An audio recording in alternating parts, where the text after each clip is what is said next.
حدیث نمبر 6 ہے، رسول اللہ صلی اللہ علیہ وسلم نے فرمایا لا یرحم اللہ من لا یرحم الناس، اللہ تعالیٰ اس پر رحم نہیں کرتا جو لوگوں پر رحم نہیں کرتا۔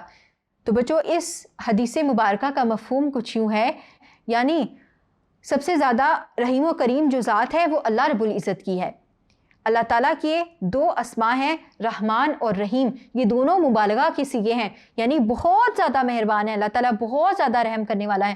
اللہ تعالیٰ نے خود فرمایا ہے ان رحمتی وسعت غضبی، کہ میری رحمت میرے غضب پر حاوی ہے۔ تو اللہ تعالیٰ رحیم و کریم ہے، رحم کرنے والا ہے، رحمان ہے۔ تو اس نے یہی صفات اپنے انبیاء میں بھی پیدا کی، یہی صفات انسانوں میں بھی پیدا فرمائی۔ ہم سب کے اندر رحم کی صفت پائی جاتی ہے، بس ہوتا کیا ہے کہ حالات کے پیش نظر اور اپنی خواہشات کے ہاتھوں مجبور ہو کر، بے صبرے ہو کر ہم رحم کی صفت کو چھوڑ دیتے ہیں۔ رسول اللہ صلی اللہ علیہ وسلم کے متعلق اللہ تعالیٰ نے فرمایا وَمَا أَرْسَلْنَاكَ إِلَّا رَحْمَةً لِلْعَالَمِينَ، کہ ہم نے آپ کو تمام جہانوں کے لیے رحمت بنا کر بھیجا۔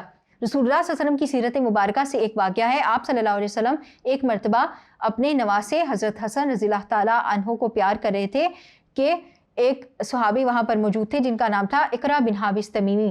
تو انہوں نے کہا کہ میرے 10 بچے ہیں لیکن میں نے کبھی کسی کو اس طرح سے پیار نہیں کیا۔ تو آپ صلی اللہ علیہ وسلم نے فرمایا من لا یرحم لا یرحم، کہ جو رحم نہیں کرتا اس پر رحم نہیں کیا جاتا۔ اگر ہم آج یہ سوچتے ہیں کہ اللہ تعالیٰ ہمارے ساتھ رحم کا معاملہ کرے تو ہمیں بھی چاہیے کہ ہم دوسروں کے ساتھ رحم کا معاملہ کریں، اور پھر ہم اللہ تعالیٰ کے ساتھ یہ لالچ رکھیں، یہ حرص رکھیں، یہ طمع رکھیں اپنے دل میں کہ اللہ تعالیٰ اس فعل کے بدلے ہم پر بھی رحم فرمائے گا۔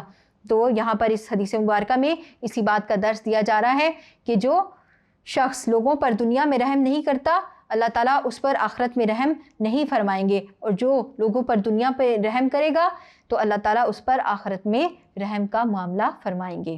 یہ تھا بچوں اس حدیث مبارکہ کا مفہوم۔ آئیے بڑھتے ہیں اگلی حدیث مبارکہ کی طرف۔